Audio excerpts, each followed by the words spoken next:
Saudações. Live do Conde. Começando mais uma vez com música. Assuntos variados pra gente comentar, pra gente discutir, pra gente trollar um pouquinho, pra gente se divertir. Boa noite, cara pálidas. Todos cara pálida vai pegar a cara pálida, vai acabar pegando isso. E nem o coraçãozinho do Conde. Saudações, felicidade estar com vocês. Vamos lá, compartilha a live. Eu sempre esqueço de dizer coisas que o Leonardo Atucho me pede para lembrar. Inscrevam-se na TV 247, assinem, façam as assinaturas solidárias para o site Brasil 247 e também apoiem os jornalistas pela democracia. Jornalismo livre, independente, que lida diretamente com a pauta e a demanda de vocês, sem medo de dar notícia, sem medo de entregar os políticos para fazer um contraste com a nossa imprensa hegemônica, que já está cansada.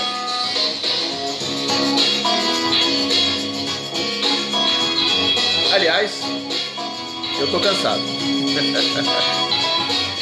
Não do assunto, não da política, mas fisicamente. Mas vamos lá, porque temos hoje algumas coisas. Eu estou particularmente impressionado, impactado, triste, chocado com a volta da peste bubônica. Quem imaginaria que a peste bubônica... Eu lembro que eu fiz piada. Quando a malária voltou, né? O Temer... Se o Temer conseguiu fazer voltar a malária, o Bolsonaro consegue fazer voltar a peste bubônica, né? Um caso registrado no Rio de Janeiro de peste bubônica. Nós tivemos, depois do golpe, nós tivemos uma avalanche, uma enxurrada de notícias catastróficas. Nós acostumamos a lidar com essas notícias. Vimos a mortalidade infantil voltar a crescer depois de mais de 20 anos de conquistas nesse setor da nossa saúde, né, da saúde brasileira, e em função do caos, né, do caos gerencial de um governo golpista que não tinha legitimidade, que produzia muitos recuos. Hoje o Bolsonaro tem mais um recuo para a coleção dele. Ele recuou sobre mais uma coisa, deixa eu só lembrar aqui, achar. O Acordo de Paris, né? É aquela coisa, o eixo temático de hoje é assim, a política vai matar o Bolsonaro. Não é a facada que vai matar, não é atentado. É a política vai matar o Bolsonaro. Vocês podem perguntar assim, mas puxa, ele ficou 18 anos lá na Câmara como deputado. O cara sabe como é que funciona a política. Olha, ser deputado é uma coisa, tá? A gente sabe também que parece que o Bolsonaro, eu não tenho esse dado absolutamente fechado, mas acho que ele só aprovou um projeto nesses 20 anos que ele perambulou pela Câmara Federal. É diferente. A gente percebe que a atuação de deputado do Bolsonaro, se a gente for pesquisar, eu acho que isso inclusive poderia ser uma pauta interessante para a própria imprensa aí, conservadora, a imprensa tradicional, que está sem ideia, está sem pauta, está sem agenda, ela fica escravizada. A imprensa ajuda o bolsonarismo sem saber. Vou dizer hoje para vocês de alguns episódios aqui, né, da minha cobertura, digamos assim, do 247, da produção das notícias do 247 pela manhã, que é o horário em que eu edito ali. As notícias todas fazendo favores, né, camuflados para o bolsonarismo. O jornalista, às vezes, o jornalista se acha muito inteligente, né? Jornalista que cobre Brasília se acha o rei da cocada roxa. O cara, né, ele acha que ele é muito bem informado, que ele é o tal, né, o grande jornalista e tal. Problema O problema é que os políticos usam jornalistas assim de uma maneira quase que debochada, né? O cara vai lá, o cara sabe que é fonte, o político sabe que é fonte, e que ele dá informações para uma determinada jornalista, um determinado jornalista de algum veículo. Ora, o que impede esse político de mandar um zap mentindo para essa jornalista, soltando um rumor, um boato? Aliás, é o que mais acontece. Aí os jornalistas da Folha de São Paulo são todos bonitinhos, assim, né? Eles são todos disciplinadinhos, funcionáriozinhos do mês, né? Eles ficam lá, eles vão lá, abanam o rabinho e publicam, né? Imediatamente a fonte, né? Confirma com o outro, o cara combina, né? Fala pra Daniela Lima, né? Fala pra Daniela Lima do painel que o Paulo Guedes tá flertando com o Renan Calheiros, a presidência do Senado. Aí a Daniela Lima vai lá e tal, e opera, aí o cara fala, não, parece que é isso mesmo e tal. Aí solta, porque o Paulo Guedes não é bobo nem nada. Ele precisa soltar a conta-gotas, o tubo de ensaio do apoio ao Renan Calheiros, porque ele sabe que o bolsonarismo é refratário, né? O bolsonarismo também não pode ir no micro-ondas, né? O bolsonarismo é refratário a acordos da política tradicional que sempre houve no Brasil. Dá muito problema. Tem uma notícia hoje importantíssima, ficou um pouco relegada a segundo plano. Chamei a notícia para a Roma 247. A notícia é a seguinte, estava na verdade uma notícia do Estadão, que dizia que os segmentos bolsonaristas digitais das redes sociais, eles já estão em fragmentação, processo de fragmentação. Por quê? Porque eles estão acabrunhados, eles não gostam do Rodrigo Maia, eles não gostam do Renan Calheiros, eles estão também, todos esses processos que aconteceram recentemente, o Queiroz, uma coisa que foi muito tóxica para o bolsonarismo foi o Datafolha. Você vê que o Datafolha não pesquisa essas coisas, né? Podia pesquisar, né? O que você acha do escândalo do COAF? Podia, não podia? Podia perguntar assim, o que você acha do filho do general Mourão ser promovido e ter o seu salário triplicado no Banco do Brasil? Você é a favor ou contra? Não podia fazer isso? Eles fazem pesquisa de tudo. A pesquisa apoio da população brasileira à maioridade penal, que eu quero comentar aqui com vocês também, a redução da maioridade penal. Então a gente percebe assim, a imprensa, ela desaprende, é muito louco, né? Porque se o PT é governo, ela produz basicamente uma perseguição, né? Mas eu acho que isso, em grande medida, faz parte do jornalismo realmente.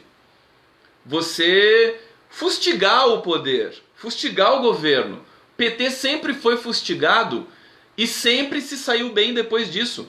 Ele só não aguentou a campanha absolutamente... Veja, se fosse só a imprensa, queridos, eu não posso falar muito bem do PT, porque já reclamaram comigo aqui que eu estou falando muito bem do PT. Mas eu falo mesmo, eu não tenho medo. Falo bem do PT, vou continuar falando, entendeu?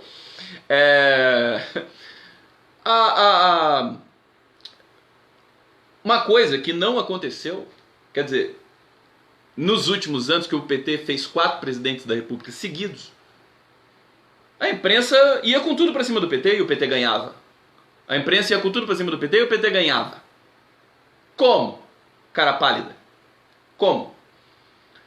Veja, se não fosse o jogo baixo do bolsonarismo, a fraude eleitoral e tudo mais, que a gente já sabe, o Haddad ganharia a eleição presidente da República. De novo, com a imprensa, né, ali, fustigando, enchendo, pilhando. O PT estava acostumado com isso, está cascudo já. Cascudo. Quem não está cascudo dessa cobertura da imprensa brasileira, que é uma cobertura quase que... enfim, ela é bastante agressiva quando é com o PT. Mas existe uma inércia também, nesse sentido, e a imprensa vai produzir matérias também, como a gente está vendo do Queiroz e tudo mais, estão produzindo. cai no vazio, mas a matéria fica lá, fica ali à deriva, digamos assim, no noticiário, reverberando de alguma maneira, incomodando bastante, né? Então, o PT soube trabalhar com isso. Nem nunca reclamou muito. Sabe que quando você é governo, você sofre quase que um assédio da imprensa. E tem de ser assim em certa medida. Não no volume, na agressividade que a imprensa brasileira hegemônica faz, mas a rigor é o papel do jornalismo realmente incomodar os governantes. Teria de ser assim, mas para todo mundo, com isonomia. Nós temos, diante do bolsonarismo, um processo que é heterogêneo nesse sentido. A imprensa ela tem a editorialização, não é nem o jornalista em si, ele já está mal acostumado também, ele ficou muito acostumado com o PT no poder e ele não entende mais como operar com o Bolsonaro no poder. Aquele conceito, digamos assim, geral do jornalismo de você fiscalizar o poder, seja ele qual for, ele fica meio difuso para o profissional. Porque foi muito tempo de muita matéria seletiva na imprensa brasileira. Estou dizendo isso porque, ainda que a imprensa não incomode tanto o Bolsonaro, o pouquinho que ela incomoda já deixa o Bolsonaro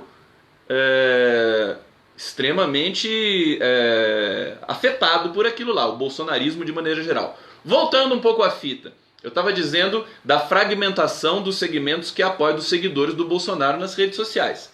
Então, matéria do Estadão, caiu muito mal a promoção do filho do general Mourão, caiu muito mal o COAF e o Queiroz, essa questão do Fabrício Queiroz, e tem caído mal a conta-gotas, em geral, essa sequência aí, por exemplo, reduz o salário mínimo. Isso até que os bolsonaristas eles têm um pouco mais de estômago para aguentar, em função enfim, da dificuldade realmente. Quer dizer, como é que um trabalhador vai apoiar a redução do salário mínimo? Complicado, mas a ideologia faz com que, em alguns momentos, o trabalhador caia nessa falácia. E o trabalhador vira um economista, né? Para apoiar a queda do salário mínimo, o trabalhador ele se transforma que nem um super-herói, assim, ele vai na cabine telefônica, né? Entra trabalhador e sai economista da PUC do Rio de Janeiro, né? Não, o salário mínimo é um absurdo de alto. Ele onera demais as contas públicas brasileiras. O trabalhador falando isso. É engraçado, né? É o que acontece ideologicamente, a rigor é isso. Você tem muita gente que ganha salário mínimo aí bolsonarista que fala, não, vai ser bom pro Brasil. Tudo bem, né? Esses caras a gente espera. Esses caras têm um delay, né? A gente sempre vai ter que ter a paciência de esperar eles chegarem na questão quando a coisa realmente fica feia para todo mundo. Já tá ficando feia, evidentemente, para muita gente, mas fica feia para eles também. Mas assim, ressaltar essa fragmentação nas redes digitais. Eu acho que é o grande ponto fraco do Bolsonaro.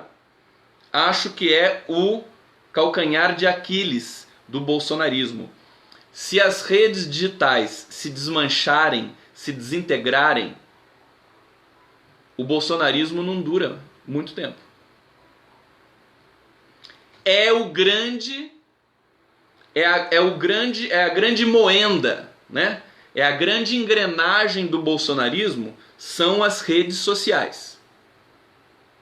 Twitter, Telegram, Instagram, Facebook. Facebook um pouco menos depois que o Facebook baniu um monte de perfil falso e robozinho. Daqui a pouco aparece um aqui. Mas a grande fragilidade é aí que tem que se atacar, realmente. Tem que aproveitar essa onda. E aí vai mais um recado, né? Aproveitar que eles estão em confusão nesse momento, as redes que seguem, que obedecem o Carlos Bolsonaro, que tem os soldados digitais, tem que aproveitar essa onda de confusão ali e disparar notícias reais, de alguma maneira, entrar realmente nesse embate digital mas de maneira digna. Evidentemente, nós da esquerda progressista não vamos produzir fake news, porque nós não somos assim. Nós não somos bandidos, nós não somos criminosos. No máximo, nós vamos propagar verdades, né? No máximo, mas tem que propagar. É um trabalho que tem de se fazer. Alguém tem que fazer, certo? Exige energia, exige organização. E exige também muita disciplina, até jurídica, porque quando o PT, mais uma vez, quando o PT se lança, veja que isso também tem uma coisa muito sutil aí. O PT, durante as eleições, teve 1 ou 2 casos minúsculos de alguma questão judicial, que o PT violou algum protocolo legal da campanha eleitoral via internet. Teve uma história aí que alguém pediu para influenciadores digitais elogiar o PT. Ofereceu dinheiro para elogiar o PT e tal. Eu acho a notícia totalmente frágil, ela não prosperou, mas o que eu quero dizer com isso? Posso dizer o que eu quero dizer com isso? Eu vou dizer. Isso intimida o PT. Isso intimida o diretório, enfim, a organização partidária, de entrar nesse embate da cena digital de maneira soberana, de maneira de se projetar, digamos assim. Veja, se fica intimidado, porque toda vez, qualquer coisinha, não é fácil, evidentemente, você tem que organizar isso, você tem que deixar tudo muito claro para as pessoas que vão trabalhar junto com você, eventualmente, num tipo ou de campanha, ou de jornalismo, pura e simplesmente, para você divulgar questões que sejam um antídoto para as mentiras que são propagadas em escala pelo bolsonarismo todos os dias. Não adianta, a Gleisi Hoffmann faz isso de maneira extraordinária. Todo dia a Gleisi Hoffmann vai no Twitter e desmente alguma coisa absurda que o bolsonarismo tenha propagado. Mas uma pessoa sozinha não consegue dar conta de tudo isso. Você tem de ter realmente uma organização para você poder responder à altura. Então eu acho, evidentemente a gente previu isso, deixa sangrar disso, Venâncio está falando aqui, a gente previu que toda esse fascínio do bolsonarista pelo Bolsonaro e tudo mais, assim que começasse o governo, iria se desmanchar rapidamente, como acontece com todos os governos. Sobretudo porque nós estamos numa crise generalizada, total. E não adianta o argumento assim, o Brasil já está tão ruim que não pode piorar. Desculpa, mas a peste bubônica voltou. Como? Quer dizer, sempre pode piorar. Fato. Dados econômicos, estatística, ambiente de mercado, né? O governo Temer já conseguiu a proeza de fazer falir acho que 300 mil empresas brasileiras. Uma coisa assim, sem acho que precedente, não sei se na história da humanidade. Tem que ver se tem algum país que teve tantas empresas que faliram em 2 anos. Esse volume imenso. E aí, tem bolsominion aqui? Acho que tem um, né? Paulo Sérgio Valetich. Seja bem-vindo. Feliz de você estar aqui, não está esfaqueando ninguém pela rua. Bom, a campanha já acabou, né? A campanha já acabou. Então, tem a história da facada também que eu tenho que dizer para vocês, eu não posso esquecer. O cara fica aqui me escutando, realmente, é uma questão assim bastante interessante, né? Fica aqui reclamando, escutando e tal. Eles precisam do PT. O bolsonarismo sozinho, ele murcha. Ele precisa desse inimigo que ele desenha, que é o PT, é o comunismo, é o Fidel Castro, é o Che Guevara, é o César Battisti, né? Ele precisa, senão ele morre. É um campo político que só existe em função desse outro. Esse que é o problema que eles estão enfrentando agora, porque eles têm de governar. O Chico Sá postou um tweet muito interessante hoje. Ele falou assim: trabalha, velho. Para de encher o saco. Para de ficar falando. Para de ficar querendo combater o comunismo. Você tem que governar. Você tem que apresentar... Você está no 15 dias de governo, não apresentou um projeto para o país até agora. A vergonha. É uma vergonha.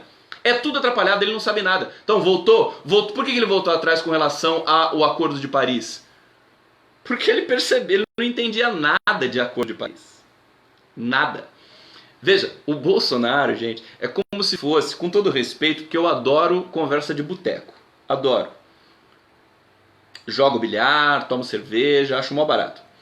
É aquela conversa de boteco de bravateiro, sabe? Bravateiro de fim de semana.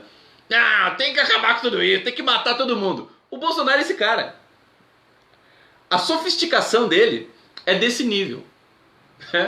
Então assim, não, tem que sair do Acordo de Paris, tem que sair do Pacto de Imigração, tem que sair da ONU, tem que sair de tudo.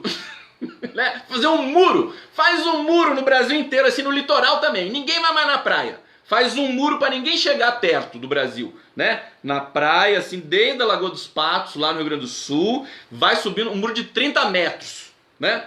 30 metros, faz assim, vai até a Ilha de Marajó e fecha toda a fronteira brasileira para ninguém entrar, ninguém entra, ninguém mais sai, como o Lobão dizia, né? No Cano Silencioso, né? Lobão também, que eu queria saber o que o Lobão tá pensando hoje, né? Da vida dele própria, né? O que ele tá pensando depois de tudo isso que aconteceu com o Brasil. Bom, olha lá, o cara ainda tá aqui. Ele ainda tá aqui. Paulo Sérgio Valentim, se você conseguir formular uma frase com sujeito, verbo e objeto, eu mando um coraçãozinho para você. Tenta. Eu sei que você consegue. Tá bom? Eu adoro os bolsominions aqui. Bom, o Bolsonaro é esse cara. Esse cara é bravateiro de boteco. Né? Não, vou sair de tudo. Aí o que acontece? Ele fala, joga pra plateia. Aí alguém avisa ele e fala assim: Bolsonaro, não dá, cara. Não pode sair, senão você vai, enfim, você quebra todo esse protocolo aqui de geopolítico brasileiro e tudo mais. Que deve ter alguém que pensa ali ainda, assim, com muita sofreguidão, mas deve ter, e avisa ele. Ele volta atrás, ele vai recuando. O cara vai recuando. Isso também prejudica muito a conexão que ele mantinha de maneira artificial com os soldados digitais do bolsonarismo, devidamente organizados pelo Carlos Bolsonaro. O Carluxo. Que bonitinho o Carluxo. Fofo. Então, evidentemente vai perdendo. 15 dias de governo já perdeu muito. Então essa matéria, ela destaca essa fragmentação já. Eles já estão saindo. O cara não aguenta, não. Pô, é um absurdo, porque ele não consegue mais defender o Bolsonaro. Fica difícil para ele defender com o filho do Mourão, empregado, uma promoção no Banco do Brasil, com o caso do Fabrício Queiroz, com outros escândalos que vão saindo por aí, com esse caráter caótico do governo. Do governo. Então fica difícil. E aí eles vão... O que vai acontecer? O que acontece naturalmente sempre? Fragmentação. Então o bolsonarismo, por incrível que pareça, ele está em processo de fragmentação social. A gente vai assistir isso e vamos ver como é que isso vai se comportar. Acho que é hora de prestar atenção e, se possível, colaborar para acelerar esse processo de fragmentação. E não deixar, por exemplo, que o Carlos Bolsonaro recosture novamente essa legião de soldados aí convocados, digamos, para defender o Bolsonaro, como se fosse um grande jogo. É um jogo suicida, baleia azul. É um jogo suicida. É gostosinho essa coisa do Bolsonaro, de ser bolsonarista. Né? É uma brincadeira para irritar petista, né? Para irritar a civilização, para irritar a democracia. É um grande prazer, vai falar que não. Não é um prazer você irritar o outro? Digamos, o princípio, a lógica, o elogio da irritação. Dá um ensaio isso, né? O elogio da irritação. Bom, vamos avançar mais um pouco aqui nessa live. Vamos botar um pouquinho de música pra gente refrescar o nosso cérebro e fazer algum tipo de transição temática? Tudo bem? Vamos lá na nossa live digressiva e derivante. Olha que bonito!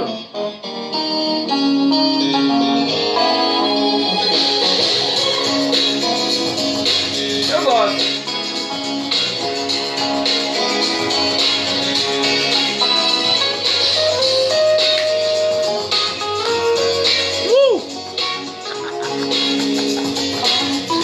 Fala sério. Bom, vou passar pra... Eu tô querendo usar, falei com o Léo Atucho hoje sobre isso, eu acho que tá na hora da gente produzir uma família nova, um dicionário novo de conceitos políticos, né? Eu quero deixar, eu vou começar a usar muito o seguinte conceito político, né? O Temer-bolsonarismo, né? O Temer não conseguiu consagrar o temerismo, por exemplo, né? Porque o governo dele foi uma pinguela, mal feita, catastrófica, e ele realmente não consagrou, porque também falta de personalidade, né? Um cara muito apagado, decorativo, como ele mesmo já admitiu em alguns momentos, e ficou sem essa alcunha. Por exemplo, você tem o lulismo, você tem o tucanismo, você tem o serrismo, você tem até o alquimismo, mas você não tem o temerismo. Não colou. Tentaram fazer, mas não colou. Mas o que a gente tem? Concretamente hoje a gente tem o Temer-bolsonarismo, porque um é sequência lógica da outra. E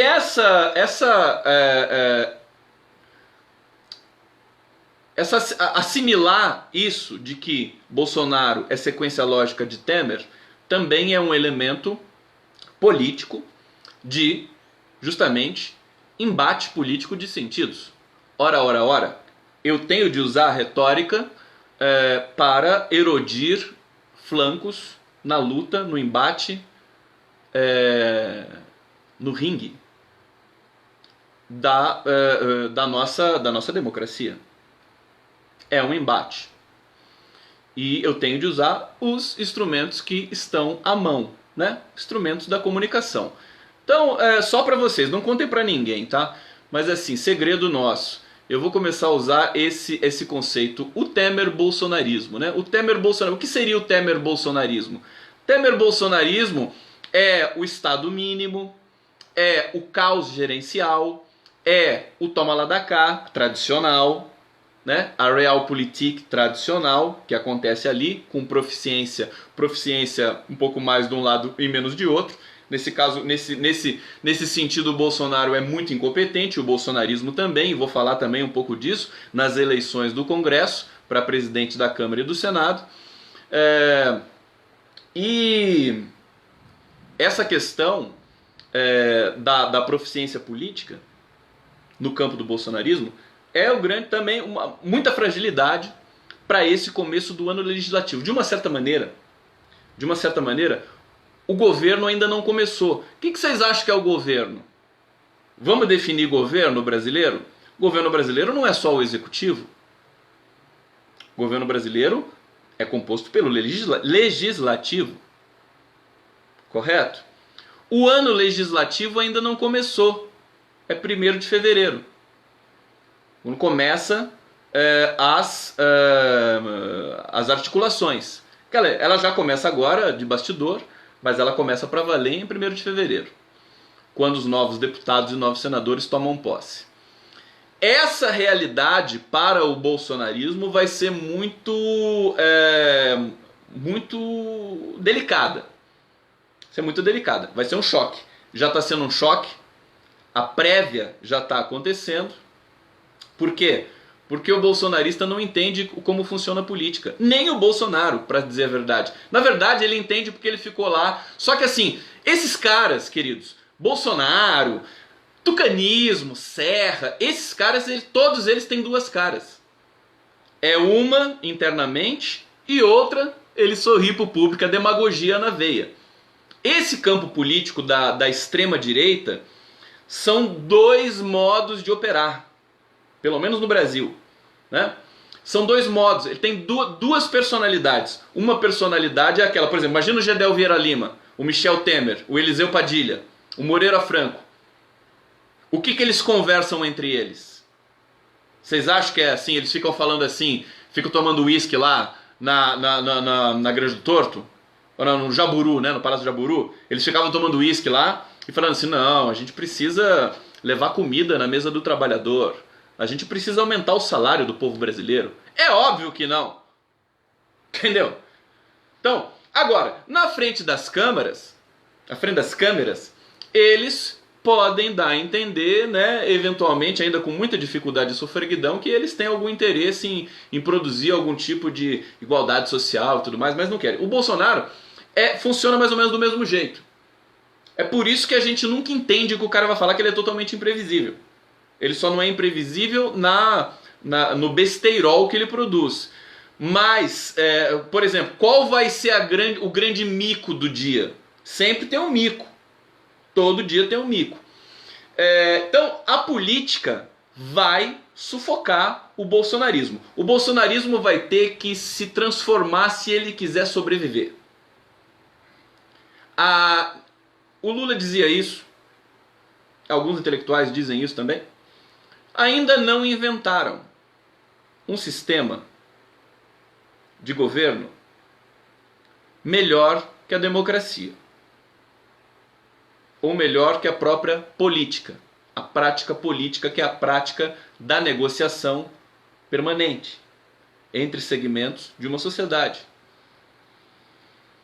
O Bolsonaro não gosta de conversar, ele não gosta de debate, ele tem dificuldade, o próprio bolsonarismo não entende, é um sentimento fanático, né, que tem os seus cânticos, os seus mantras, os seus lugares comuns, os seus clichês, todos ali sedimentados. Quer dizer, a vida real é muito diferente disso.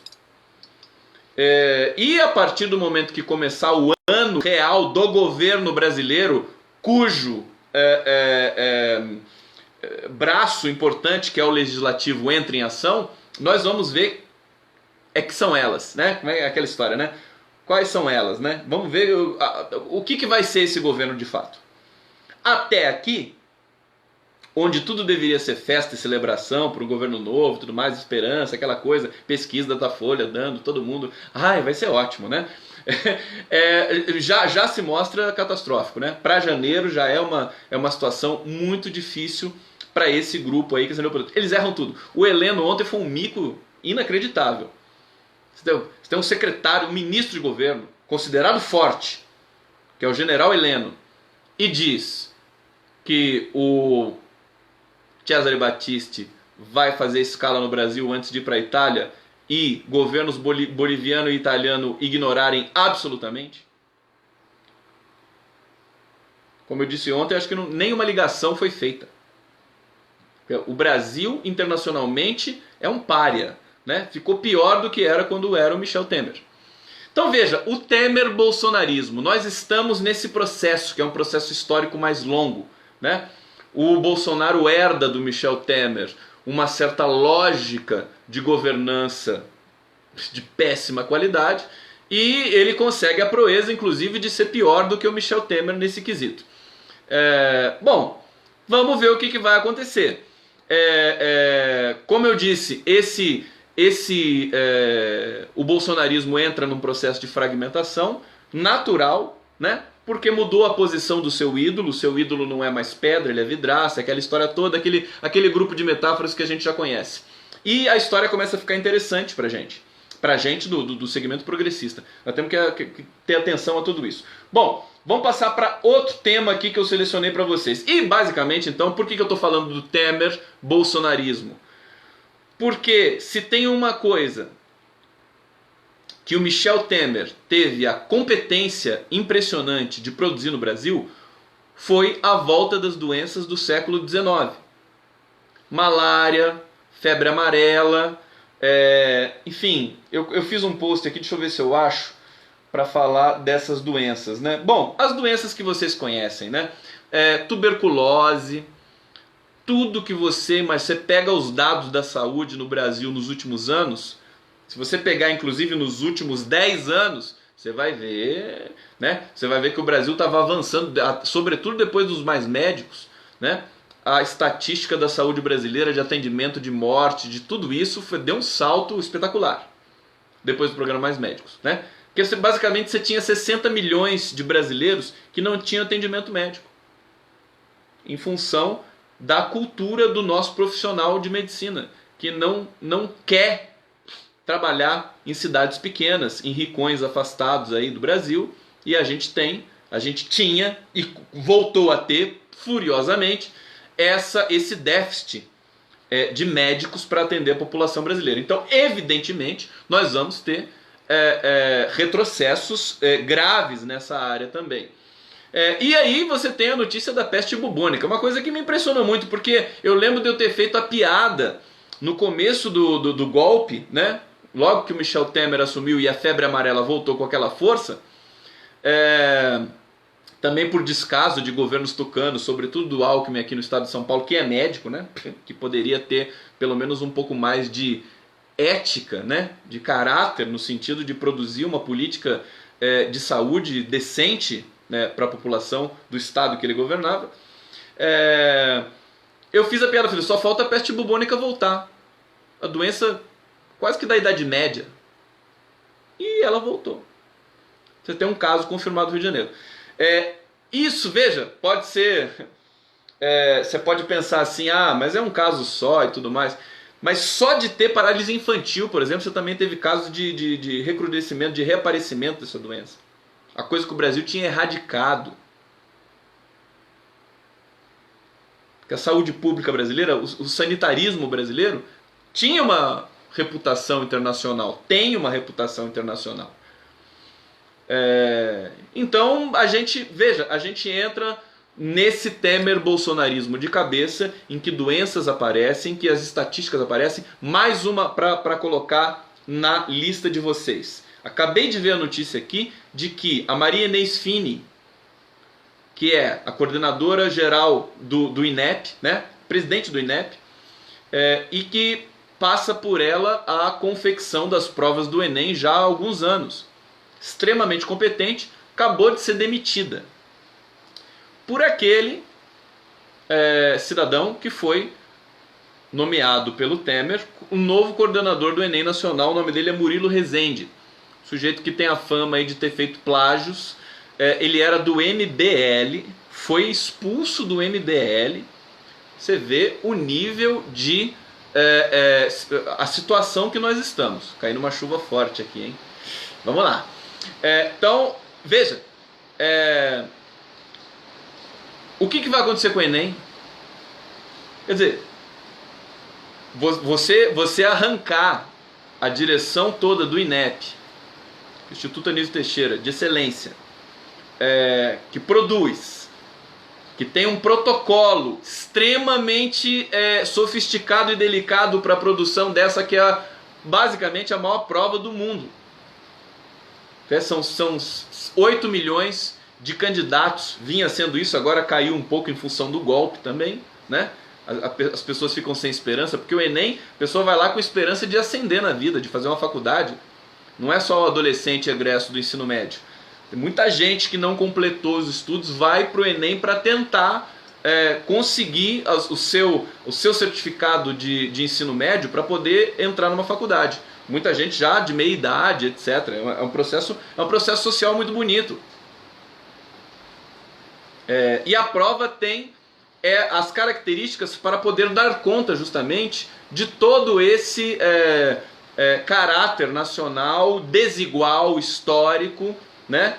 De muita gente que ficou sem poder, sem ter acesso ao ensino formal, e que através do Enem e de uma nova rede de protocolos de educação pode melhorar de vida, sim, né? Com um salário melhor, com uma profissão melhor. E todo esse processo, quer dizer, eles fizeram um expurgo no Enem, colocam um coordenador ali absolutamente obscuro, sem nenhum tipo de conhecimento técnico da confecção das provas, de qual é o protocolo. Você vê, eu sinceramente, o Enem de 2019 está comprometido. né? A gente fica realmente sentido. Eu trabalhei diretamente com isso durante muitos anos. Pude acompanhar a evolução do texto do brasileiro, a evolução na redação, a evolução da própria concepção da prova. Os pesos das notas, das questões fáceis, médias e difíceis, para você evitar fraude, para você valorizar o aluno que tem os fundamentos bem estruturados no seu histórico escolar, digamos assim, que ele produz ali empiricamente, e evitar, digamos assim, fraudes das questões mais difíceis, que é a chamada TRI do Enem, né? Um processo de correção aí que faz uma ponderação estatística entre as questões mais difíceis, médias e fáceis. Bom, mais esse dado para a gente amargar um pouco a tristeza desse momento. Eu quero falar um pouquinho de um evento que vai acontecer a partir do dia 15 em Sevilha, na Espanha. O evento se chama, deixa eu só puxar aqui o cartaz, né? É muito interessante. Problematizando a Declaração Universal de los Derechos Humanos, né? 70 anos de direitos humanos. A Declaração Universal está fazendo 70 anos. É um momento muito importante. E é um momento em que a gente percebe que o mundo entrou numa espécie de retrocesso generalizado. Sobretudo, Brasil e Estados Unidos. Eu escrevi um texto hoje que fala exatamente disso. Há 10 anos atrás, o mundo vivia um momento de muita esperança. Nós tínhamos nos Estados Unidos o Obama, presidente, no Brasil o Lula. O Lula encantou o mundo inteiro. Foi uma coisa impressionante, gente. Em 2009, né, em 2010, quer dizer, aquele momento em que o Obama chega para o Lula e diz que ele é o cara, não é só o cara. O Obama diz ali que, assim, todo orgulhoso, abraçando o Lula e abraçando os outros chefes de Estado que estavam ali naquela reunião, acho que em Londres, não me lembro onde é que era. Se alguém lembrar, por favor, coloca para mim. O Obama, totalmente fascinado com o Lula, porque tinha uma questão muito, muito sutil ali, que não foi comentada. O Pepe Escobar que comenta isso. Por que o Obama chamou o Lula de o cara? Mas ele não chamou só o Lula de o cara, ele falou assim, esse é o político mais popular da Terra. Ele sabia o que era o Lula, né? O Obama sabia disso. Ele testemunhava que o cara tem o serviço de inteligência mais poderoso do mundo. Então, para o Obama dizer que o Lula é o político mais popular da Terra, o cara mais bem informado do mundo dizer isso, é uma coisa que a gente, pelo menos, teria de ter orgulho, né? Ter orgulho, né? Na verdade, o brasileiro fica despeitado. O Fernando Henrique Cardoso, parece que no dia que o Obama chamou o Lula de político mais popular da Terra, ele quase cortou os pulsos. Mas, felizmente, ele não fez isso e tá aí, todo pimpão, escrevendo que nem a biruta de aeroporto que ele é. Bom, Obama e Lula. O Obama, gente, vocês se lembram disso? Vocês têm alguém aqui da Alemanha, né? O Obama ia para a Europa, ele aglutinava 100 mil pessoas. Em Berlim, em Paris. Não é que o Obama era um cara maravilhoso, mas é que era diferente, pô. Era diferente. Partido Democrata. O cara veio enfim, tinha uma maneira diferente de se colocar para o mundo, ele tinha um sorriso aberto.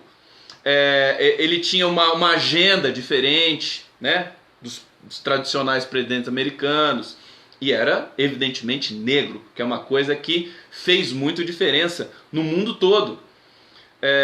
E o Lula brincava, ele falava, o Obama é baiano. Olha só, o Obama é baiano, o Obama é miscigenado, né, cara, vira-lata. Então a gente tinha um momento no mundo que era um momento muito interessante. Acho que o que veio depois, né, uma tese que eu estou fazendo aqui, né, linguística, discursiva, histórica, foi a ressaca, né? A gente estava num momento muito glorioso. O Lula encantando, o Lula tinha respeito por todos os povos do mundo. Não é só o povo brasileiro. Na África, o Lula é considerado grande. Depois do Mandela, ele é considerado o cara lá na África também. Porque ele fez uma política, ele tinha um discurso sobre a África, um discurso de reparação histórica com relação à África, que é uma coisa impressionante, que a política europeia ficou embasbacada com a proficiência do Lula, proficiência filosófica, existencial, política, democrática. E evidentemente o Obama também ficou assim, e o Obama também emanou essa esperança para o mundo. Um mundo um pouco melhor naquele momento. Foi um momento muito interessante para o mundo.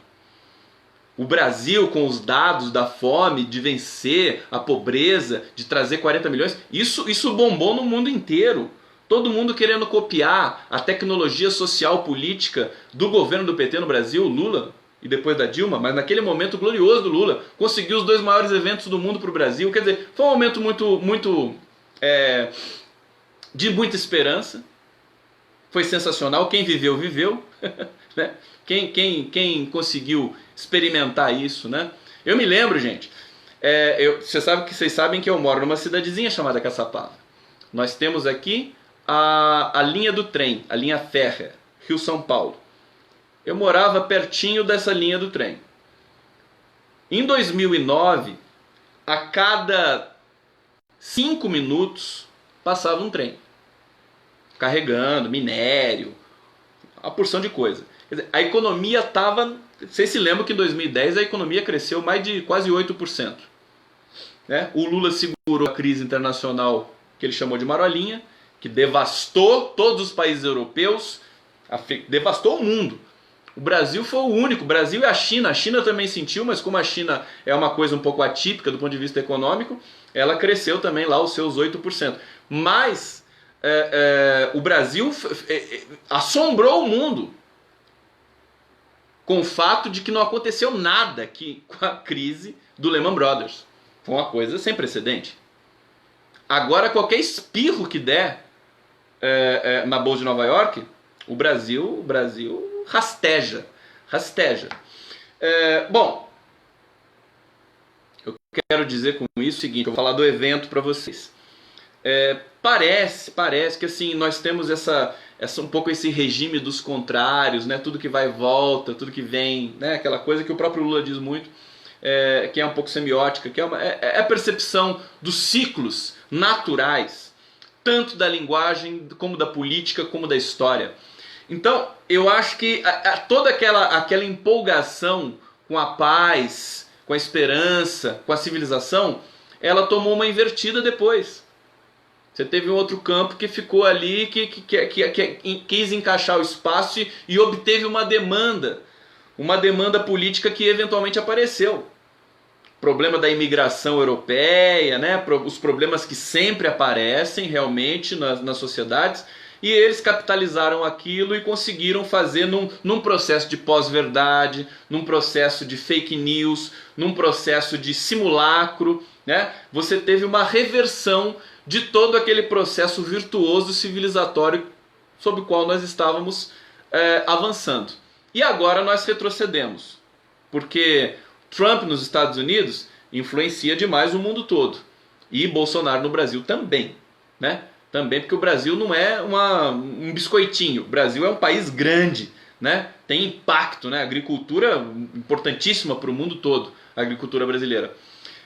Então, esse seminário em Sevilha, ele vai lidar com esse tipo de situação, quer dizer, o humanismo, e ele é inspirado numa pergunta do filósofo camaronês, deixa eu ler o nome dele aqui, o Achille Mbembe.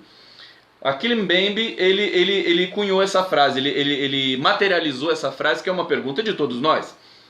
A era do humanismo está chegando ao seu fim? Chegou ao fim?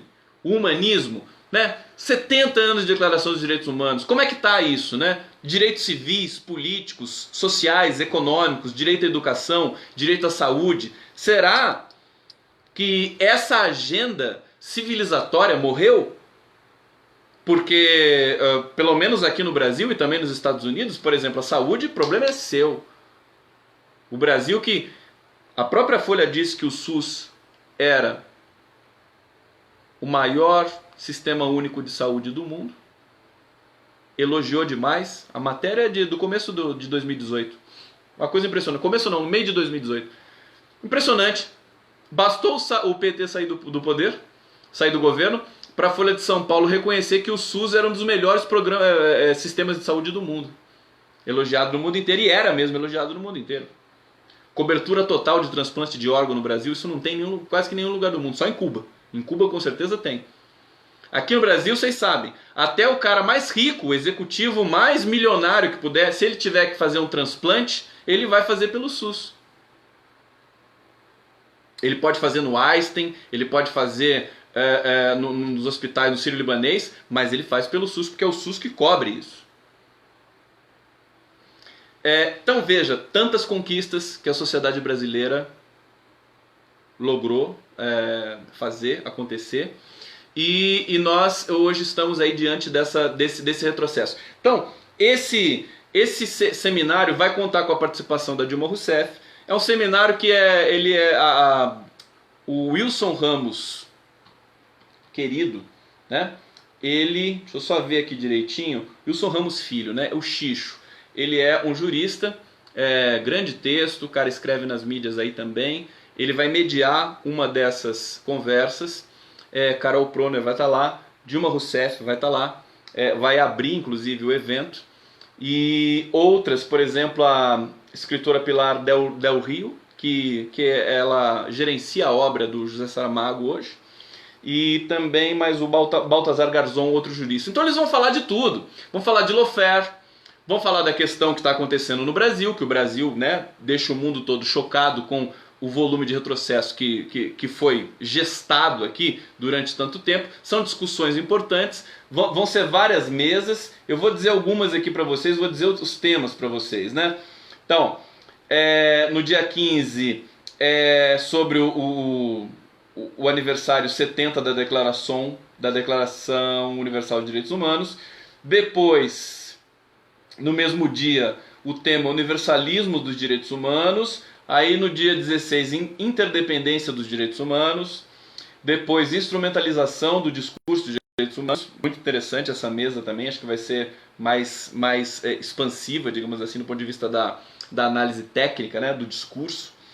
E depois, no último dia, direitos humanos e resistência ao neoliberalismo. E finalmente a era do humanismo chegou ao seu fim. Então, seminário que acontece na Espanha. Eu acho, muita gente, quando a gente fala em seminário, em congresso, as pessoas falam, não, tem que lutar, o negócio é na política, não adianta ficar discutindo. Não, eu sou contra essa visão, tá? Eu acho que o embate, ele é de sentido. Então, um embate de alto nível, intelectual, filosófico, sociológico, antropológico, histórico, ele tem que acontecer, e é sempre através dessas redes de debate público que as ações políticas aparecem. Não é sempre que a gente tem um Lula, né, para simplesmente surgir na cena. O Lula não surgiu de repente, a gente também tem que lembrar disso. É um processo longo, né? Muita luta, muito sindicato, muita greve, muito discurso, assim que ele apareceu, e demorou muito tempo, quer dizer, são 40 anos de vida pública. E agora nós temos essa situação também que passa pela questão dos direitos humanos. Veja, a própria extradição do Battisti para a Itália tem a ver com isso. Porque, como eu tinha dito ontem para vocês, você pensar em Michel Foucault, no Vigiar e Punir, clássico livro do Michel Foucault, entender que o sistema carcerário do mundo todo é um sistema de vingança social, não de correção. Não existe correção no sistema carcerário. Não existe recuperação. O preso sai pior, mais violento. Quer dizer, nós temos de pensar isso. Tem a ver com direitos humanos isso. E aí, para fechar então essa conversa de hoje, daí eu vou tocar para vocês a música do Titãs, que é O Pulso Ainda Pulsa, porque o Brasil não tá fácil não, né?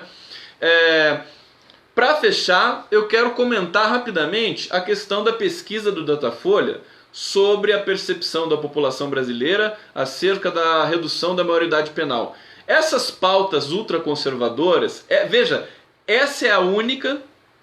Tomar uma aguinha aqui, dá licença? Dá um coraçãozinho para mim, vai. Dá um coraçãozinho, por favor, aí, um só. Essa pauta conservadora conquistou, né, acho que justamente por um efeito de contrapeso com muita civilização que vinha vindo dos anos 2000 para cá.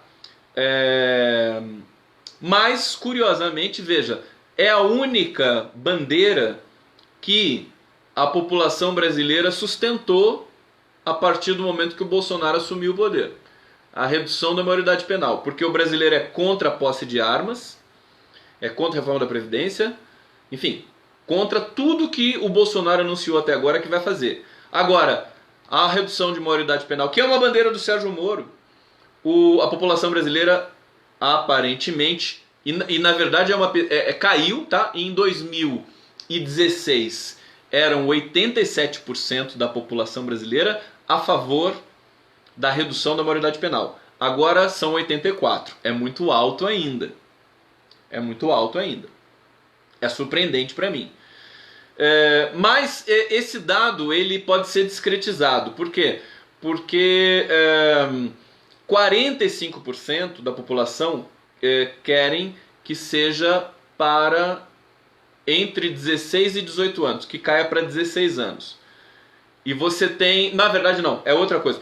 45% quer que tenha redução da maioridade penal em qualquer circunstância.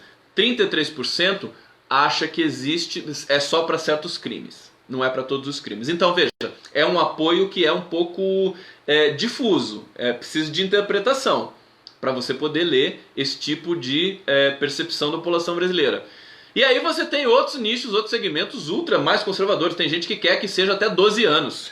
A maioridade penal é reduzir para 12 anos de idade. A gente já tem o sistema carcerário mais violento do mundo. Mais desumano do planeta. E você imagina quem tem filho pequeno?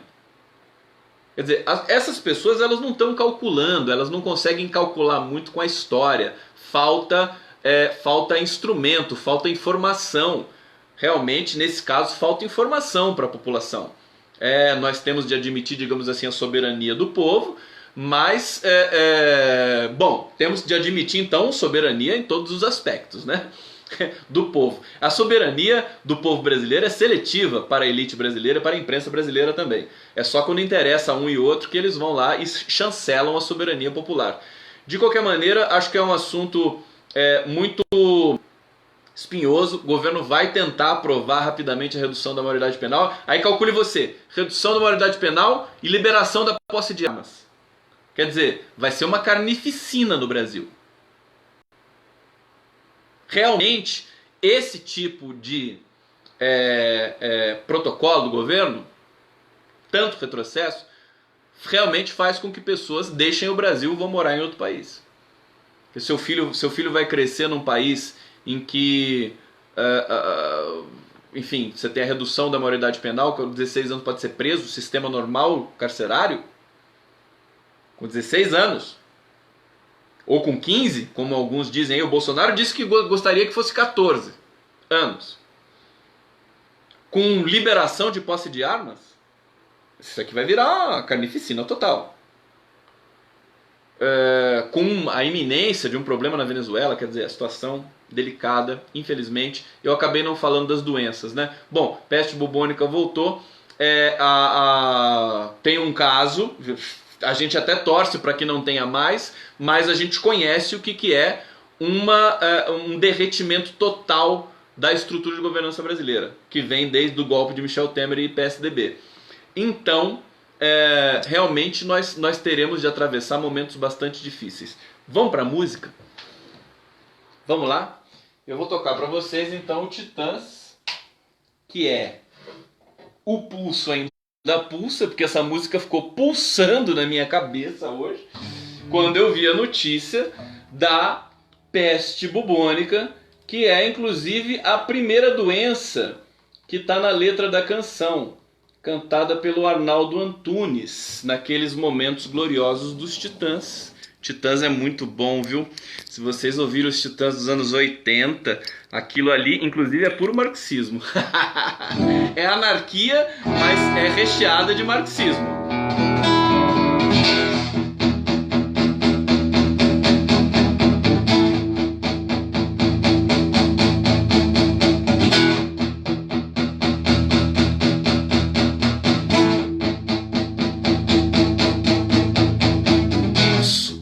pulsa.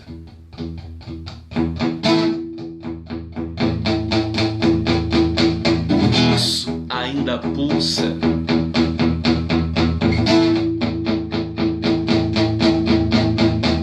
Peste bubônica, câncer, pneumonia, raiva, rubéola, tuberculose, anemia, rancor, cisticircose, cachumba, difteria, encefalite, faringite, gripe, leucemia, e o pulso ainda pulsa.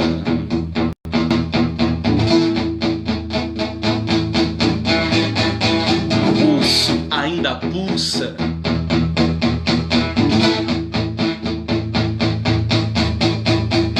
Hepatite, escarlatina, estupidez, paralisia, toxoplasmose, sarampo, esquizofrenia, úlcera, trombose, coqueluche, hipocondria, sífilis, ciúmes, asma, cleptomania. Isso ainda pulsa.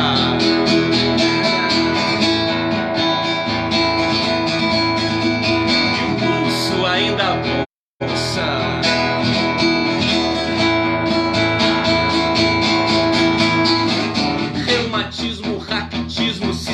Disritmia, hérnia, pediculose, tétano, hipocrisia, brucelose, febre tifoide, aterosclerose, miopia, catapora, culpa, cárie, cãibra, lepra, afasia, e o pulso ainda pulsa.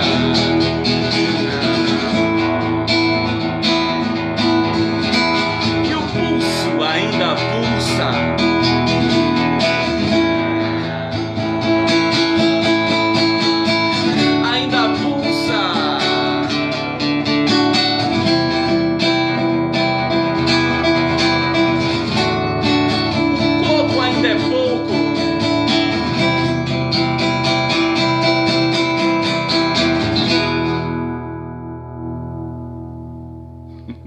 É isso, foi o Titãs. O pulso ainda pulsa. O pulso ainda pulsa a democracia no Brasil. Vamos lá, vamos ver o que vai acontecer. Vamos ver quais serão os micos de amanhã. Vamos ver quais serão os micos de hoje ainda, porque esse dia ainda vai durar. E a gente se encontra na próxima live do Conde. Muito obrigado a todos vocês pelos coraçõezinhos, pela presença. Caras pálidas, um beijo do Conde pra vocês. Valeu!